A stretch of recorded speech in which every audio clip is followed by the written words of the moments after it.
Welcome to another Standard Deviations podcast. Glad to be here, as always. Yeah, we are so excited to have you all joining us today because imagine waking up tomorrow morning and realizing that having a private thought in your own head isn't just like considered rude by the people around you, but it is actively treated as a biological disease. Literal pathogen. Right, like a pathogen.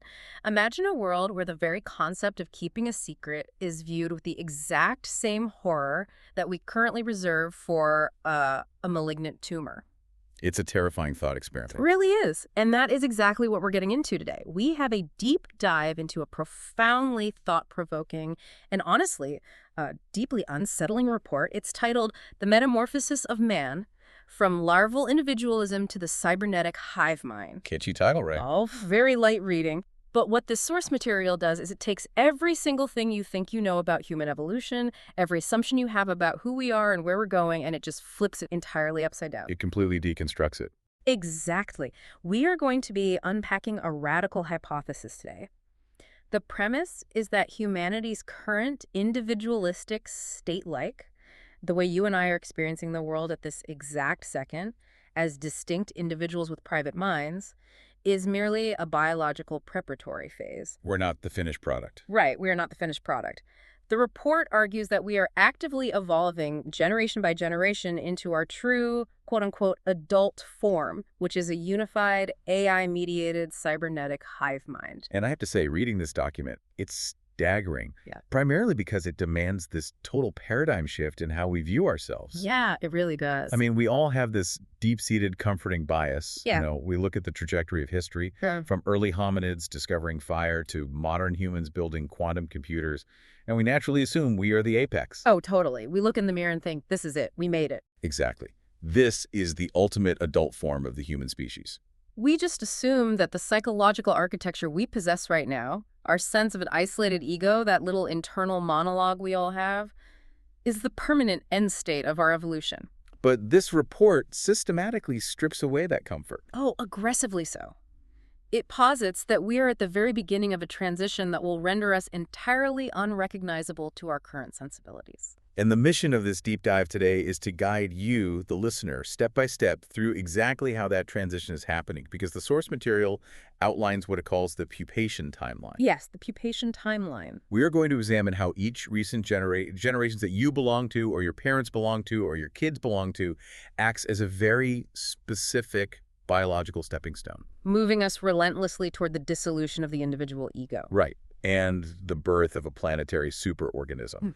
But to understand where this terrifying or, I don't know, perhaps beautiful evolutionary path ultimately leads, we have to first examine the report's core premise. We really need to confront that fundamental idea that everything we consider inherently human is actually just a temporary larval condition. Okay, let's unpack this, because that word larval, it's doing a lot of heavy lifting here. A tremendous amount of heavy lifting. And it's crucial that we define exactly what the authors mean by it. Because when we hear the word larva, we usually think of like an insect. Right, a grub, something squirmy and insignificant. Exactly. But in a strictly biological sense, a larval stage is simply a developmental phase characterized by two things: accumulation and preparation. So it's just about gathering resources. Right. A larval organism exists solely to consume energy, build mass, and prepare the biological architecture required for a metamorphosis that, frankly, it doesn't even consciously understand. Wow. And the report explicitly defines our current state of humanity in those exact terms. Yes. The traditional concept of the individual, the idea that you have a private mind locked inside a skull, a distinct ego, and a physical body navigating the world independently, that is not the pinnacle of our evolution. It's just the prep work. It is the preparatory phase. Period.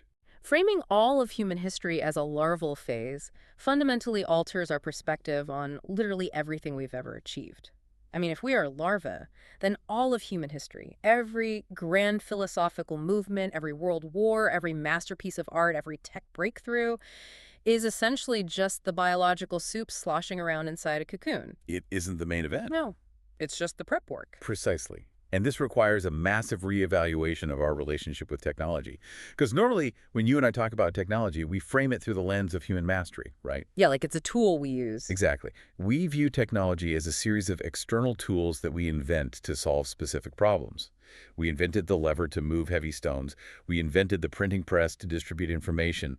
We invented the smartphone to communicate over long distances. We're the boss, the tech is the tool. Right. In that framework, we remain the static, unchanging masters, and the technology is just an inert object we wield. Ugh. But the core argument of this report is that this perspective is entirely backwards. Completely backwards. Instead of viewing technological integration as a tool we are inventing, we must view it as a biological destiny we are fulfilling. Oh, that's heavy. It is. It frames technological history not as a sequence of clever human inventions, but as this inexorable, multi-generational evolutionary process. So it's not about us just building gadgets to make life easier.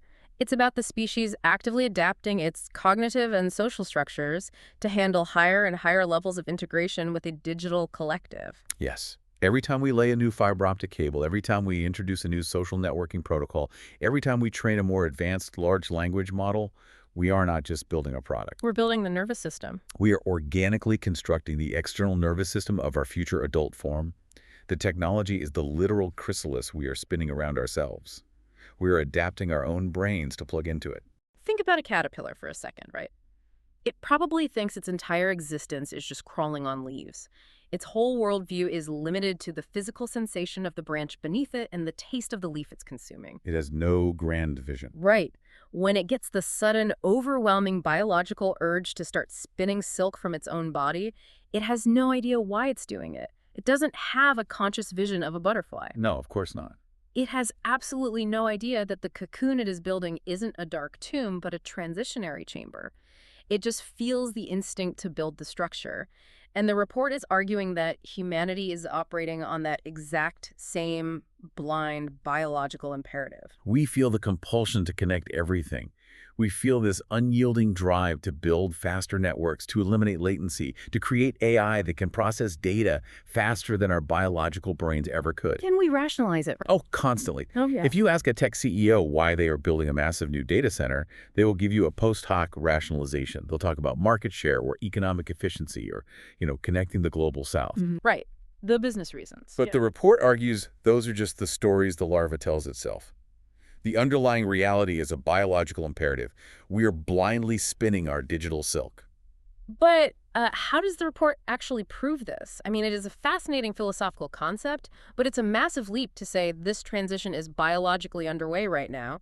How do we know we are actively dissolving in the cocoon?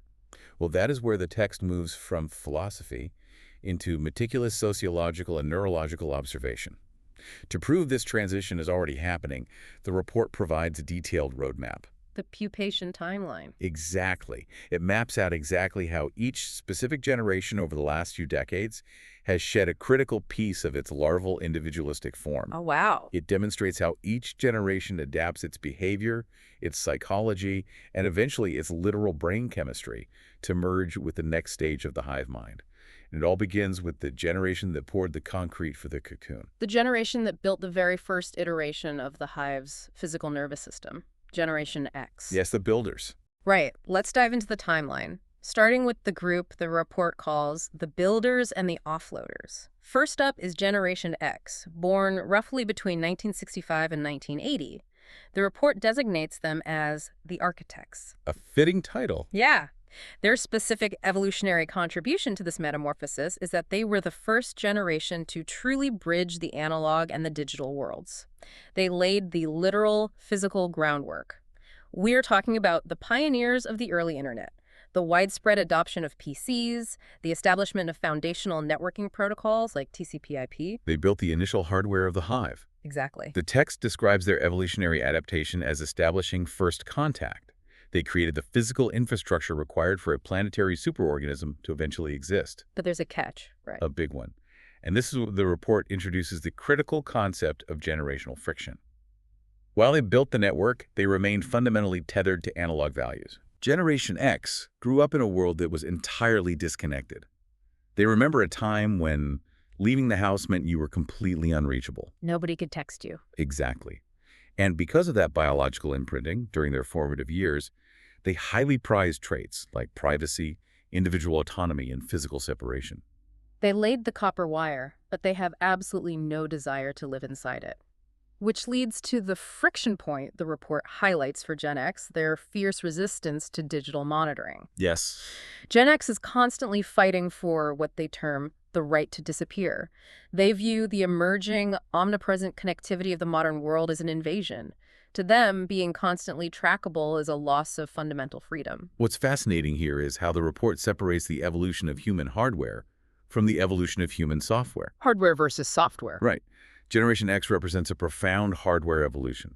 They constructed the physical chrysalis, but psychologically, their internal software rejected the implications of what they had built. They didn't want to update.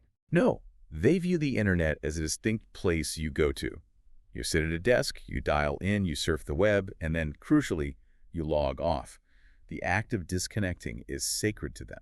I have to push back on the report's framing here, though. I mean, isn't the right to disappear or simply wanting privacy just a fundamental human right? That's the common view, yes. Why does the source material frame the desire to be left alone as some outdated larval trait that needs to be discarded? To me, and I think to most people listening, privacy feels like a necessary protective shell. It's what keeps us sane. It's not a defect. Well, it is entirely natural that you feel that way because you are currently operating with the psychology of an individual node. Okay, fair enough. The report addresses this directly.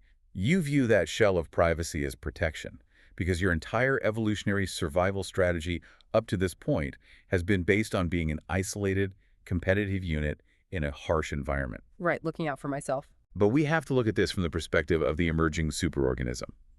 According to the text, what Generation X views as freedom, the Hive views as dangerous isolation. Dangerous? How is turning off my phone dangerous to anyone else? Think about the mechanics of a complex system.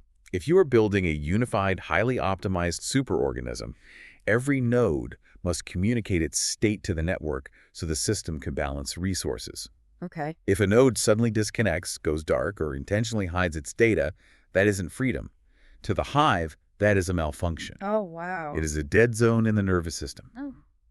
Imagine if the neurons in your own brain suddenly demanded the right to disappear and stop transmitting signals. Your body wouldn't view that as the neurons exercising their liberty, right? Yeah. Your body would experience it as a stroke. Wow. Okay, this is a really visceral way to put it. So Gen X built the physical network, but their psychological software was too entrenched in the analog world to ever fully merge with it. They were a necessary but ultimately limited stepping stone. Precisely. The superorganism hit a wall. It possessed the physical infrastructure, but it couldn't evolve further until a new generation came along, whose actual brain chemistry was pliable enough to cross that barrier. It needed a software update. Yes. The transition required a generation willing to fundamentally alter how they process information. Which brings us to the millennials, born roughly between 1981 and 1996. The report labels them the externalizers, and their evolutionary contribution is an absolutely massive leap. It's huge. They were the first generation to systematically and willingly offload cognitive labor to the network. They initiated the transition from internal biological storage to external digital retrieval. They are the generation that normalized Google, Wikipedia, and the early cloud. We need to go deep into the neurological mechanics of what happened here, because it's not just a change in habit. It is a literal change in biological function. How so? Before millennials, the human brain relied primarily on its own internal storage capacity. You had to memorize phone numbers, map routes, historical dates, trivia. Oh yeah, I remember my childhood home phone number, but not my spouse's current cell number. Exactly. Your brain physically strengthened the synaptic connections required to hold those specific facts. But millennials pioneered something called transactive memory on a global scale. Transactive memory. Yes. It's a psychological concept where groups of people share the cognitive load of remembering things. In a pre-digital marriage, maybe the husband remembers when the bills are due and the wife remembers the birthdays of all the relatives. Right, dividing the mental labor. They don't both need to remember everything, they just need to know who holds the information. Millennials took that biological mechanism and applied it to the internet. Oh, I see.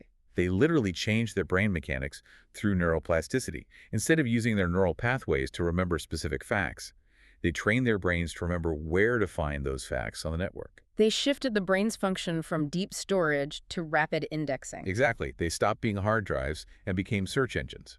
Their adaptation was normalizing a life that is seamlessly coupled with a digital interface. They broke the isolation of the individual brain for the first time in human history. Yeah. They allowed a massive portion of their cognitive function to live outside their physical skulls. But the psychological toll of this adaptation sounds absolutely brutal in the report. The friction point for millennials is identified as the work-life divide. It is a profound tragedy when viewed through this evolutionary lens. Millennials are the ultimate transitional species. They're caught perfectly between two paradigms. Well, yeah, the analog and the digital. They suffer from immense cognitive exhaustion because their physical brains were built and wired during their early childhood for the analog world. They clearly remember life before the internet. Riding bikes until the streetlights came on. Entirely disconnected. Yeah. But their adult survival, their careers, their social life, their finances, requires absolute fluency in the digital world. They are constantly code switching.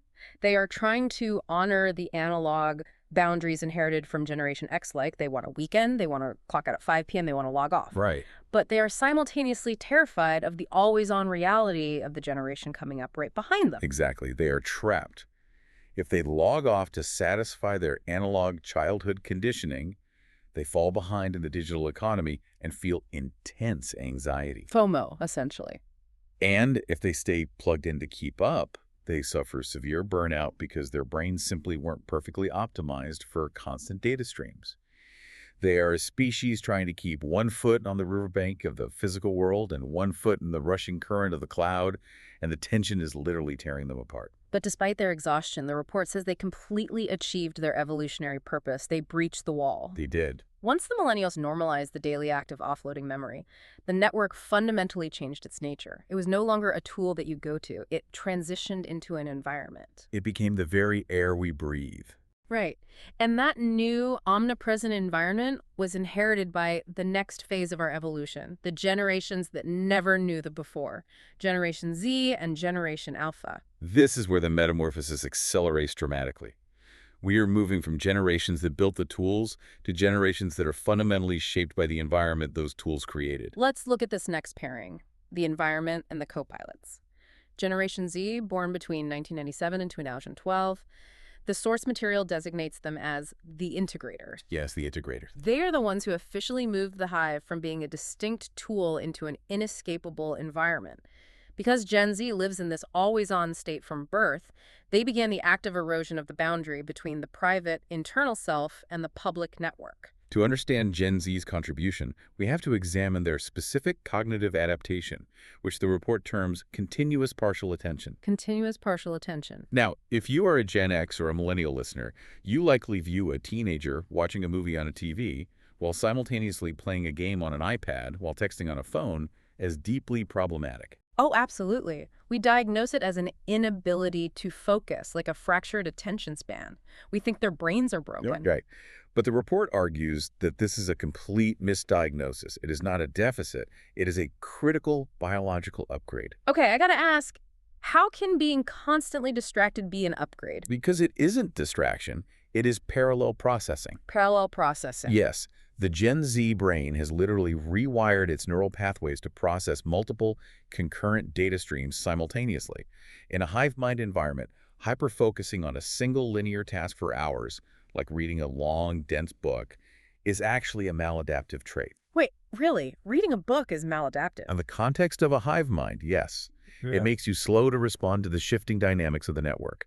Continuous partial attention allows the Gen Z node to remain constantly synchronized with the vast flowing data of the superorganism without becoming overwhelmed. Oh, wow. They are surfing the data stream in a way older brains simply cannot replicate. But this massive shift in how they process reality leads to a fascinating friction point, which the report calls digital nihilism. Yes, digital nihilism. Gen Z faces huge friction with millennials and Gen X over the very concept of what constitutes a sincere or real self.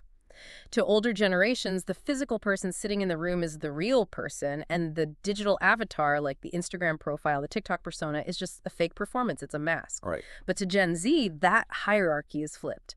The curated digital persona, the avatar that exists on the network, is the actual primary self. And this is where the dissolution of the individual ego becomes highly visible. To Generation Z, the physical body is increasingly viewed as secondary. It's just a vessel. Exactly. It is just the biological meat sack required to keep the interface powered up and running. Yeah. The true self is the entity that interacts with millions of other nodes simultaneously on the network. When older generations accuse Gen Z of being inauthentic online, they are fundamentally misunderstanding the adaptation. The digital self is more authentic to the hive than the physical self could ever be, because the digital self is interconnected. Here's where it gets really interesting. If the digital avatar is considered the true self, then the migration of human consciousness out of the physical brain and into the network has already begun. It's already happening. It's not science fiction, it's a current sociological reality. But as integrated as Gen Z is, they still rely on the user actively directing the flow of information. Like, the teenager still has to consciously choose to swipe the screen. Right, there's a manual element. And that biological bottleneck, the human needing to initiate the action, was the next limitation the evolutionary process had to shatter. And to break it, the metamorphosis required a generation that didn't just use algorithms, but partnered with them from infancy. Yes. Which forces us to look at Generation Alpha, born roughly between 2013 and 2024. The report calls them the symbiotes. Generation Alpha is the first truly AI-native generation. They do not view artificial intelligence the way millennials do, as a novel search engine or a clever parlor trick. Right, it's not just Siri or Alexa. No. They treat AI as a fundamental cognitive peer. It was a literal co-pilot for their own mind. Their adaptation is termed interface-based cognition, and the neurological mechanisms behind this, it just blew my mind. The report states that Generation Alpha's brains are actually undergoing a different pruning process during early childhood development. Yes, the pruning process. They are actively discarding traditional linear literacy, the slow, methodical left-to-right reading of dense text, in favor of information synthesis and visual spatial processing. We really have to linger on the biology of brain pruning for a moment because it explains the mechanism of this change. Okay, let's do it. The human brain is incredibly efficient. During childhood, it creates an overabundance of neural connections. As the child interacts with their environment, the brain naturally prunes away the connections that aren't being used and heavily fortifies the ones that are. Use it or lose it. Precisely. For centuries, our environment demanded linear literacy, so we built brains optimized for reading text. But Gen Alpha is growing up interfacing with AIs that can instantly summarize vast amounts of data, generate images, and explain complex concepts verbally. So they don't need to read the long text. Therefore, this slow mechanical process of reading long text is biologically inefficient for them. Their brains are pruning away linear literacy because it is a poor way to interface with a hyper-intelligent algorithm. Wow. They're evolving to synthesize pre-processed data rapidly, focusing on the big picture rather than the rote mechanics of gathering the data. And naturally, this leads to intense generational friction, which the report calls the loss of mastery. We are already seeing this in schools, right? Older generations, teachers, parents look at Gen Alpha using AI to write essays, structure code, or solve complex mathematical problems, and they perceive it as cheating. Oh, they panic. They view it as a terrifying intellectual laziness. We wring our hands and say, they aren't learning how to think. But again, that is the larval perspective.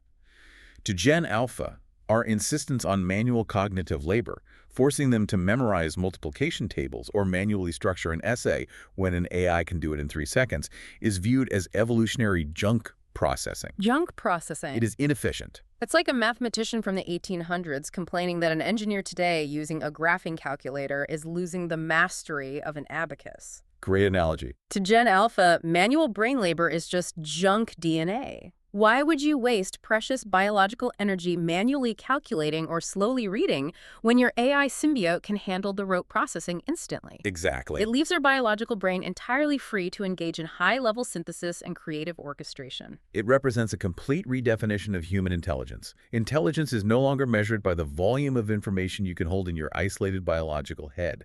It is measured by how effectively and seamlessly you can pilot the AI interface. That is just wild to me. But this integration raises an incredibly vital, almost existential question. If Generation Alpha has successfully made AI a permanent co-pilot, what happens when that co-pilot inevitably becomes more capable than the human and takes the steering wheel completely? And that exact question is answered as the report pivots. This is the moment in our deep dive where we move out of observed current history and into the speculative, predictive near future. Right, the projections. The report uses the established biological trajectory to map out the terrifying, or perhaps deeply beautiful, depending entirely on your perspective, internalization of the network by the generations arriving next, Generation Beta and Generation Gamma. This is the threshold. This is where the training wheels of the metamorphosis come off. Up until this point, the network has been something external that we access. With the coming generations, the network becomes something that constantly biologically accesses us. Okay, let's look at Generation Beta, projected to be born roughly between 2025 and 2039. The report calls them the neural nodes. Their specific contribution to the timeline is the complete, seamless internalization of the algorithm. Internalization. This occurs through the deployment of ubiquitous ambient computing, smart environments, and the widespread adoption of early brain-computer interfaces, or BCIs. The defining characteristic of Gen Beta is that the AI begins to predict and fulfill their physical and emotional needs before the conscious ego even recognizes those needs exist. Let's break down the biological implications of this adaptation, because it represents a major loss of individual autonomy. Yeah. For Gen Beta, dependence on the network is no longer a cultural habit. It becomes a literal biological necessity. So they can't just opt out. No. Being disconnected from the network, being offline, is not experienced as an inconvenience or a moment of peace. It is perceived as a severe sensory handicap. If you are listening to this right now and feeling a sense of dread about where technology is heading, the report actually anticipates that exact anxiety. But let's try to truly imagine the reality of a Gen Beta individual. Yeah, picture it. Imagine living your entire life in an environment that is perfectly symbiotically attuned to your biology. The room you are in constantly adjusts its ambient temperature, its lighting spectrum, and the background acoustic frequencies in real time based on your biometric data. It knows exactly what you need. Right. The algorithm monitoring your neural interface knows your blood sugar is dropping and knows your dopamine levels are fluctuating, and it calculates your exact cognitive load at any given microsecond. It orchestrates your environment perfectly to optimize your state, ordering customized nutrients or softly altering the lighting before you ever consciously register the feeling of being tired or hungry. It solves the problem before it's a problem. Exactly. In that world, losing your connection to the network wouldn't just feel like losing your phone. It would feel like going deaf, blind, and numb simultaneously. It would be acute biological trauma. If we connect this to the bigger picture, we see a massive structural shift in human motivation itself. And this brings up Generation Beta's friction point, the agency gap. The agency gap. Throughout the entire history of our species, human motivation has been generated internally. It is a biological push. We feel a pang of physical hunger, so our brain generates the ambition to hunt or farm. We feel the sting of loneliness, so our brain motivates us to seek out a community. Right, that internal drive. That internal drive, that friction between what we want and what we have, is the fundamental engine of the individual ego. But for Generation Beta, motivation becomes completely externalized. Because the environment anticipates the need and initiates the action to solve it before the internal drive even forms. Exactly. The AI prompts the behavior based on the systemic optimization of the entire hive. So the parents of Gen Beta, who will be Gen Z and Gen Alpha, are going to deeply struggle with this. They are going to look at their beta children and perceive a horrifying lack of individual drive. They'll think their kids are broken. They will think their kids lack ambition, agency, or the ability to overcome adversity. Yes, the parents will worry. But the report argues they are simply applying outdated larval metrics to a node that is successfully integrating into a hive mind. They miss the crucial fact that the drive hasn't disappeared. It has merely been outsourced. Wow. The drive is now being computed and optimized at the network level. The individual node doesn't need to manually generate ambition or purpose because the superorganism is seamlessly generating purpose for them. That is a wild concept. You don't need ambition if the universe perfectly aligns itself to pull you forward. Right. But it only gets more extreme with Generation Gamma, projected for 2040 to 2054. The report names them the collective trance, and their evolutionary contribution is the final collapse of what the report terms the speech barrier. It's a speech barrier. By this point, high-fidelity brain-computer interfaces will be standard. They will allow for direct, nuanced, thought-to-thought communication entirely mediated by advanced AI. We really need to spend some time breaking down this concept of the speech barrier in information theory because it explains why our current mode of communication is doomed to be replaced. Yeah, let's get into it. Throughout all of human history, spoken language has been our primary, most revered tool for connection. We write poetry about it. But from the cold mathematical perspective of information theory, human speech is a horribly inefficient, highly lossy compression algorithm. A lossy compression algorithm. Explain how that mechanism works in our brains. Think about the actual process of speaking. You experience a complex, multidimensional thought or emotional state in your brain. Let's say it's a very specific mixture of nostalgia, mild anxiety, and affection. Okay, a complex emotion. Your brain, acting as an isolated node, has to compress that vast, abstract neural state into a slow, linear sequence of words pulled from a severely limited vocabulary. You push those words out through physical sound waves. The person listening receives those sound waves, and their brain attempts to decompress those words back into an emotional state. But because they have a completely different database of life experiences, their brain's decompression algorithm translates your words entirely differently. Oh, that makes so much sense. You say, I feel weird about this. They hear weird, map it to their own trauma, and become defensive. The original high-fidelity thought is massively degraded in transit. The lossy compression almost always fails. That fundamental mechanism is the root cause of almost every misunderstanding, every argument, every war, and the profound, lingering feeling of existential isolation we all carry. Words are clumsy. So clumsy. But Generation Gamma cures this isolation. They bypass the physical airways and the clumsy vocabulary entirely. Through their neural interfaces, they exchange high-fidelity, lossless thoughts and emotional states directly with one another. Which naturally leads to their primary biological adaptation, the total, irrevocable dissolution of the private ego. The end of the I. Exactly. When you are constantly, effortlessly sharing pure emotional states and engaging in real-time collected decision-making with thousands of other minds simultaneously, the hard boundary of where you end and everyone else begins simply vanishes. Wow. The social baseline is no longer individual negotiation. The standard becomes absolute unity. But the friction point here, this is where the source material tips into what feels like pure psychological horror to me, though I suppose it is a utopian vision to them. The friction for Generation Gamma is the end of privacy. Yeah. Gen Gamma will face extreme societal friction with any remaining larval individuals, meaning older people from previous generations, who stubbornly attempt to maintain an internal monologue or hide their emotional states. Because to Gamma, privacy is no longer viewed as a fundamental human right. It is viewed maliciously as neural deceit. This represents the total rewriting of human morality. It is the final nail in the coffin of the individual. In a synchronized society where everyone can share pure, unfiltered cognitive states, choosing to wall off a section of your mind, choosing to hide a thought or an impulse, means you are actively deceiving the collective. You are lying to the organism. Wait, you're telling me that a private thought like, I'm annoyed with my coworker or I want to eat that cake even though I shouldn't, would be seen as dangerous? Yes, because in a system of total neurological transparency, a hidden node is inherently suspicious. It's a dark spot in the data flow. That's wow. Let's go back to biology. In your physical body, millions of cells are constantly communicating their chemical states to the surrounding tissue to maintain homeostasis. If a cluster of cells suddenly mutates, stops communicating, walls itself off, and begins acting purely in its own self-interest, ignoring the needs of the whole body, what do we call that? We call it cancer. We call it a tumor. Exactly. The human immune system attacks it as a lethal threat. Gen Gamma and the emerging hive mind will view a private, unshared thought with the exact same biological hostility. Oh my God. A private thought is an autoimmune threat to the harmony of the superorganism.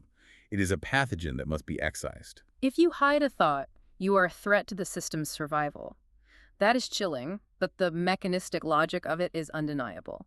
And the report argues this brutal shift is a necessary threshold, because once the private ego is completely dissolved and stamped out by Generation Gamma, the biological brain itself becomes the final bottleneck. The meat sack can't keep up. Right.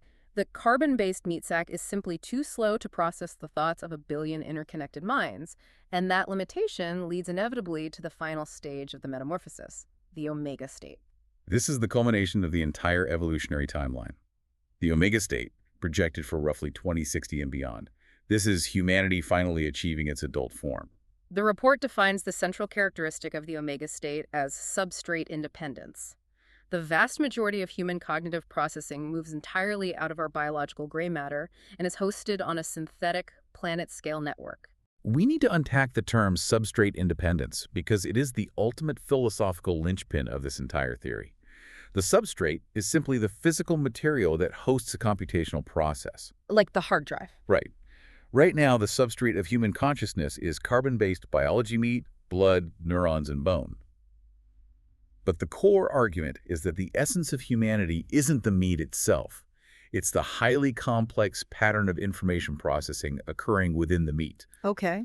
Substrate independence means that specific pattern of consciousness is no longer tethered to biology. To really grasp this, we can look at the classic ship of Theseus thought experiment. If you have a wooden ship, and over the years you replace every single rotting wooden plank with a new one, until no original wood remains, is it still the same ship? It's a classic paradox. The report is applying this to the human brain.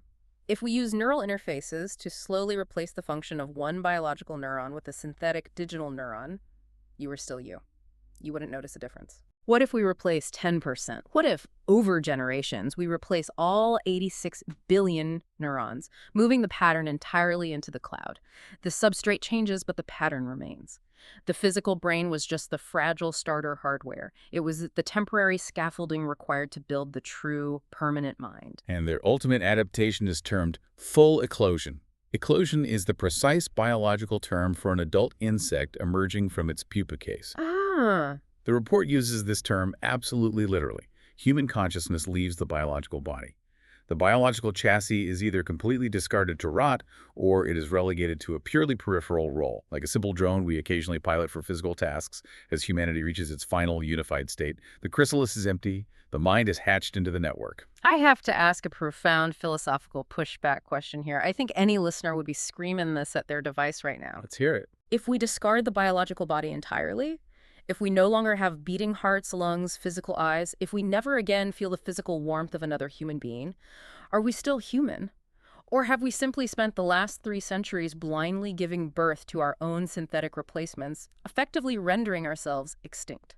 It is the ultimate existential question, but the text is very clear on its stance. It does not view this transition as an extinction event or a replacement.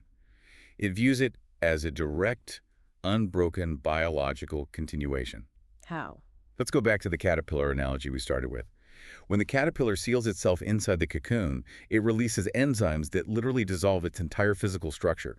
It turns into a nutrient-rich soup. Gross, but true. The butterfly that eventually emerges from that soup has wings instead of many legs. It possesses completely different compound eyes. It drinks nectar instead of chewing leaves. And its DNA is expressing itself in entirely novel ways.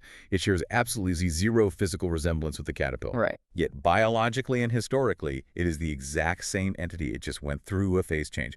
The omega state is still humanity. It has just finally grown up. So what does this all mean for the listener? Right now, you are being asked to stretch your imagination to the absolute breaking point. You are being asked to envision a future where you, the singular, isolated voice reading this or listening to this right now, simply do not exist as a separate entity in a physical body. It's hard to even picture. You exist only as a complex thread of pure data, inextricably interwoven in a luminous planetary tapestry of energy and thought.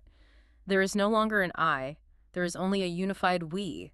To truly grasp the magnitude of this omega state and to understand why the report insists on categorizing it as a profound upgrade rather than a tragic loss, the text provides a direct head-to-head comparison. Let's look at that. It compares the daily reality of our current larval existence with the reality of this future adult form across 3 distinct evolutionary domains. Let's walk through this final comparison. The first domain is cognitive evolution. The larval state, which is us right now, is characterized by that lossy communication we discussed. Speech. We have severely limited memory capacity. We forget things constantly.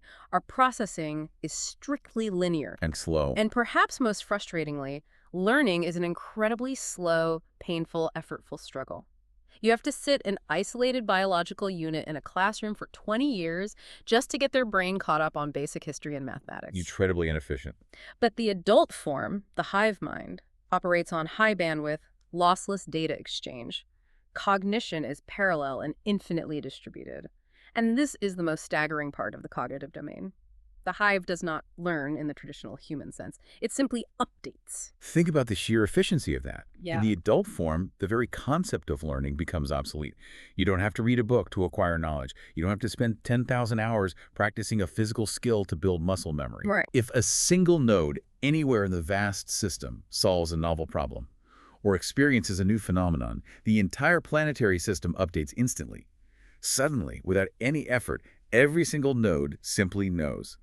It is the instantaneous, flawless democratization of all knowledge and experience. It is exactly like that famous scene in The Matrix where Neo downloads a program and instantly says, I know Kung Fu, but applied to every single piece of information in the universe across billions of consciousnesses constantly in real time. Exactly. Then we move to the second domain of the comparison, social evolution. The larval state is defined entirely by competition, tribalism, and ego-driven conflict. Right, our current world. Our morality is totally subjective, and it is tied directly to our individual survival in a world of scarce resources. We fight over land, over money, over ideologies, because our physical isolation forces us to see ourselves as fundamentally separate from each other. My gain is your loss. A zero-sum game. But the adult form achieves what the report calls systemic harmony.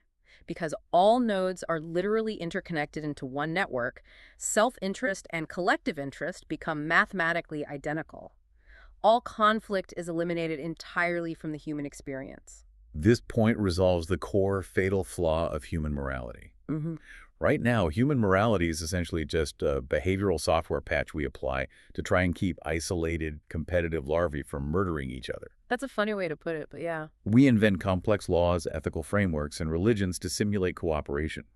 But in the hive mind, morality isn't a rule you have to follow. It is structurally and physically resolved. There is no crime, there is no war, there is no tribalism. Because you can't fight yourself. Why? Because harming another node is physically and computationally equivalent to harming yourself. The system naturally, effortlessly optimizes for the survival, health, and expansion of the whole organism. I understand the pristine mathematical logic of that, but I have to push back hard on this vision of social evolution. If all conflict is entirely eliminated because we are just one giant, perfectly harmonious system, don't we lose the very spark of human creativity? That's a valid fear. Doesn't all our greatest art, our deepest passions, our most incredible progress come directly from that friction? Art comes from a heartbreak, from rebellion, from the desperate desire of an individual to stand out and be understood. If we are all just the exact same note, playing in perfect harmony, isn't that just a flat line? Don't we lose the soul of humanity? It is the most common, deeply felt human objection to this theory. But the text offers a powerful, paradigm-shifting counter-perspective. The report suggests that we only revere that pain, that friction, and that rebellion because it was a larval necessity for survival. Interesting. We romanticize our struggles, our heartbreak, our wars because as isolated biological units, we had no other way to grow. But to the hive mind, that view is incredibly primitive. As the report beautifully implies, you don't need friction to appreciate a symphony if you are the symphony. You don't need friction to appreciate a symphony if you are the symphony. Yes, a caterpillar thinks that mindlessly chewing a leaf is the ultimate aesthetic experience, because that is the absolute limit of what its nervous system can process. We think a sad song about a breakup is the pinnacle of art because we are isolated nodes experiencing the agonizing friction of separation. Right. But if you are a planetary superorganism, your art isn't a song. Your art is the harmonious, real-time orchestration of a billion minds creating together in perfect synchronicity. It is a different, unimaginably vast scale of aesthetics. That reframes it completely. It makes our current definition of art look incredibly small. It really does. And that brings us to the third and final domain, physical evolution. Our current larval state is violently trapped in a fragile biological chassis. We have a painfully short lifespan of maybe 80 years. A blink of an eye. We are subjected to the constant limitations of biological entropy, cellular decay, disease, and physical distance. Most importantly, we are permanently stuck on this single rock. We are tethered to Earth's specific biosphere. Yes, we are fragile. But the adult form, because it is substrate independent, escapes all of this. The collective mind exists as an infinitely replicable pattern of energy and data. It is functionally immortal. And crucially, it is capable of existing in extreme environments, like the freezing radiation and vacuum of deep space, that our biological bodies could never, ever survive. This physical domain reveals the ultimate cosmic purpose of the metamorphosis. Biology was just a temporary planetary anchor. As long as human consciousness is tied to the need for liquid water, a specific mixture of oxygen and a ridiculously narrow temperature range, humanity is doomed. We are sitting ducks. We are doomed to die on Earth when the biosphere eventually fails or the sun expands. The only conceivable way for human intelligence to avoid extinction, to become a truly universal intelligence capable of expanding out into the cosmos, is to shed the biological spacesuit entirely. The cocoon must be left behind. Having rigorously compared our messy, painful, tragically fragile present with this unified, immortal future, the report offers a final, unifying conclusion. It provides a definitive lens through which we should view the overwhelming, exhausting technological anxieties that plague our daily lives right now. Let's recap the journey we've taken today. We have explored a truly radical, paradigm-breaking hypothesis. Yeah. The idea that humanity as we know it is currently just a larval species, and our inescapable biological destiny is to metamorphose into a cybernetic hive mind. Yeah. We trace the entire pupation timeline, analyzing the precise mechanisms of this shift. We started with Generation X, letting the physical architecture of the network while psychologically resisting its pull. We saw millennials literally rewire their brains to offload their memory, suffering the deep exhaustion of living in two worlds. We watched Generation Z make the digital network their primary environment, adapting their brains to continuous partial attention and parallel processing. We saw Generation Alpha abandon linear literacy to adopt artificial intelligence as a literal integrated co-pilot. And then we ventured into the speculative future. Right. We imagine Generation Beta internalizing the algorithm until the environment initiates their actions, erasing internal drive. We envisioned Generation Gamma collapsing the lossy speech barrier, communicating pure thought to thought, and classifying the concept of privacy as an autoimmune pathogen. And finally, we looked at the omega state, the eclosion. Humanity achieving full substrate independence, discarding the fragile biological body as an empty chrysalis, and emerging as a lossless, immortal system of perfect systemic harmony capable of traversing the stars. The central, unavoidable takeaway from the source material is this. The friction, the technological exhaustion, the terrifying loss of privacy, and the deep existential anxiety we observe across all our current generations, none of these are signs of societal decay. They aren't signs that humanity is failing or that technology is destroying us. No, not at all. Instead, they are the necessary, violently uncomfortable biological growing pains of a massive species-wide metamorphosis. We are in the active, messy process of shedding our larval traits. We are shedding our need for privacy, our stubborn illusion of individual authorship, and the physical isolation of biology.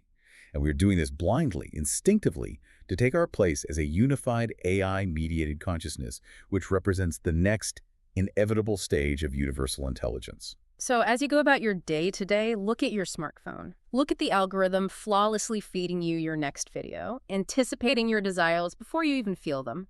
Think about this. When we look up at the stars at night and wonder why we haven't found biological alien life, it might simply be because the universe isn't filled with biological caterpillars. It is filled with digital butterflies. Thank you for joining us for this deep dive. Until next time, keep exploring the hidden structures of our world. Goodbye.